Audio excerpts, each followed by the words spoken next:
Hi friends, మీరు చూస్తున్నారు tribal culture activities అనే ఛానల్ అండి. చూడండి ఫ్రెండ్స్, మా గిరిజన ప్రాంతాల్లో అయితే ఈ విధంగా ఈ సీజన్లో అయితే ఎక్కువగా మరి వరి నాట్లు వేస్తున్నారు అన్నమాట. చూడండి ఫ్రెండ్స్, ఎవరి పనులు వారు బిజీగా. చూడండి ఫ్రెండ్స్, ఈ విధంగా అయితే కలిసికట్టుగా మా గిరిజనులు అందరూ కూడా ఉడుస్తున్నారు అన్నమాట, వరి నాటుతున్నారు.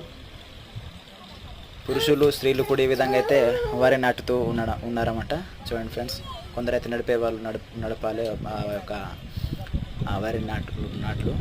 ఫ్రెండ్స్ చూడండి, వీడియో నచ్చితే తప్పకుండా లైక్ చేయండి, షేర్ చేయండి, కామెంట్ చేయడం మాత్రం మర్చిపోవద్దని. చూడండి ఫ్రెండ్స్, మా గిరిజన ప్రాంతంలో సీజనల్ వర్క్ అనమాట ఇది. చూడండి. Okay friends.